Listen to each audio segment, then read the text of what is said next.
did you come from?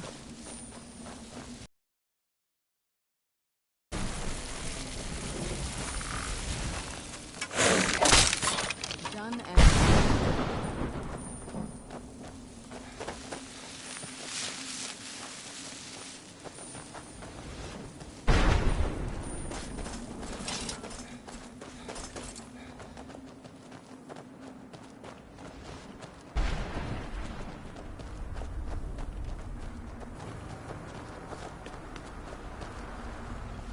Mother?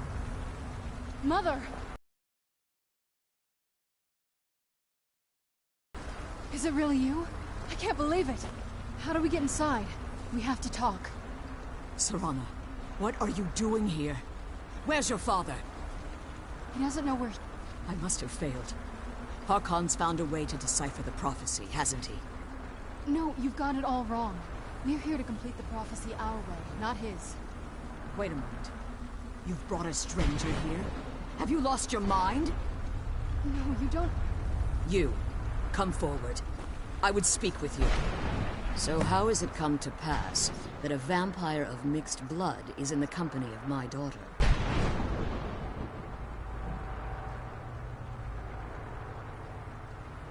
Safe? You call bringing her here safe? Has she explained nothing to you? Serana has sacrificed everything to prevent Harkon from completing the prophecy. I would have expected her to explain that to you. You think I'd have the audacity to place my own daughter in that tomb for the protection of her Elder Scroll alone? The scrolls are merely a means to an end. The key to the tyranny of the sun is Serana herself. When I fled Castle Volkihar, I fled with 2 Elder Scrolls. The scroll I presume you found with Serana speaks of Auriel and his arcane weapon, Auriel's bow. The second scroll declares that the blood of Cold Harbor's daughter will blind the eye of the dragon. Like myself, Serana was a human once. We were devout followers of Lord Molig Bal. Tradition dictates the females be offered to Molig Bal on his summoning day. Few survive the ordeal. Those that do emerge as a pure-blooded vampire. We call such confluences the Daughters of Cold Harbor.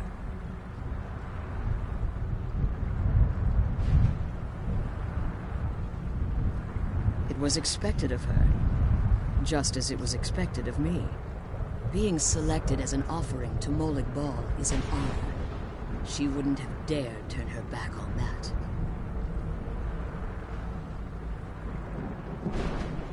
Now you're beginning to see why I wanted to protect Serana, and why I've kept the other Elder Scroll as far from her as possible. If Harkon obtained Auriel's bow, and Serana's blood was used to taint the weapon, the tyranny of the sun would be complete. In his eyes, she'd be dying for the good of all vampires. And how exactly do you plan on completing the prophecy without the death of my daughter? If you believe that, then you're a bigger fool than I originally suspected. Don't you think I weighed that option before I enacted my plans? You care nothing for Serana, or our plight.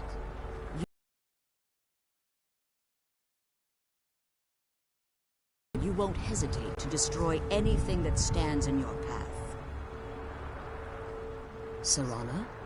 This stranger may call himself a vampire, but he knows nothing of our struggle. Why should I entrust you to him? This stranger has done more for me in the brief time I've known him than you've done in centuries. How dare you! I gave up everything I cared about to protect you from that fanatic you call a father! Yes, he's a fanatic. He's changed. But he's still my father. Why can't you understand how that makes me feel? Serana, if you'd only open your eyes. The moment your father discovers your role in the prophecy, that he needs your blood, you'll be in terrible danger. So to protect me, you decided to shut me away from everything I cared about. You never asked me if hiding me in that tomb was the best course of action. You just expected me to follow you blindly. Both of you were obsessed with your own paths. Your motivations might have been different, but in the end, I'm still just a pawn to you two. I want us to be a family again. But I don't know if we can ever have that. Maybe we don't deserve that kind of happiness. Maybe it isn't for us. But we have to stop him, before he goes too far. And to do that, we need the Elder Scroll. I'm sorry, Serana. I didn't know. I didn't see. I've allowed my hatred of your father to estrange us for too long. Forgive me. If you want the Elder Scroll, it's yours. Your intentions are still somewhat unclear to me. But for Serana's sake, I'll assist you in any way that I can. Yes, I've kept it safely secured here ever since I was imprisoned. Fortunately, you're in a position to breach the barrier that surrounds these ruins. You need to locate the tallest of the rocky spires that surround these ruins. At their bases, the barrier's energy is being drawn from unfortunate souls that have been exiled here. Destroy the keepers that are tending them, and it should bring the barrier down.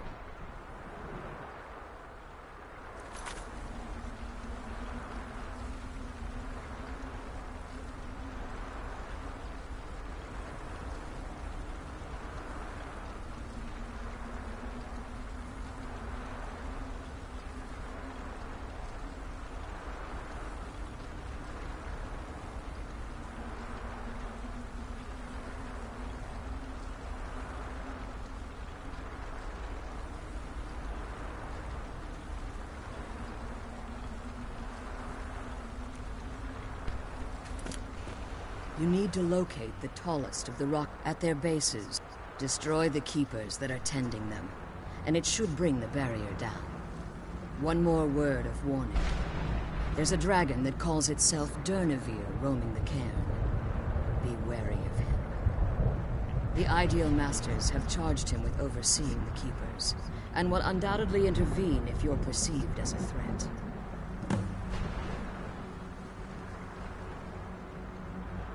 As you've been traveling in the Soul Cairn, your body has become attuned to it. Let's just say a tiny part of you rubbed off on it, and in its place, a bit of the Soul Cairn filled the void. You should find no difficulty using the portal any longer. When I entered the Soul Cairn, I had intended to strike a bargain with the Ideal Masters, the custodians of this place. I requested refuge in the Soul Cairn, and in exchange, I would provide the Ideal Masters the souls that they craved. If I had foreseen the value they placed on my own soul, I would never have come here. The Ideal Masters unleashed their keepers and sent them to destroy me. Fortunately, I was able to hold them at bay and retreat into these ruins. Unfortunately, yes. Since the Keepers weren't able to claim my soul, they had their minions construct a barrier that I'd never be able to breach. Time has very little meaning to me. Consequently, it has little meaning to the Ideal Masters as well. I suppose you could call this the ultimate waiting game, each watching the other to see which will give in. I know very little about them. They're mystic entities that lord over the Soul Cairn, controlling every aspect from its fabric to its appearance. Well, some necromancers believe they are the crystalline structures dotting the Soul Cairn. I believe there's more to it than that. I think they transcend what we perceive as a physical form. Perhaps they were once corporeal beings, but they've obviously reached a point where they no longer require a tangible presence. Conduits, through which the Ideal Masters speak to their underlings and feed on their victims. The Ideal Masters' weakness is their insatiable hunger for pure souls. It's the reason for the Soul Cairn's existence, and the only leverage a necromancer has when bargaining with them. The ability to summon powerful undead guardians, as one would conjure an Atronak or Daedra. However, the majority of necromancers that are foolish enough to enter into a bargain with the Ideal Masters wind up here, as harvested souls.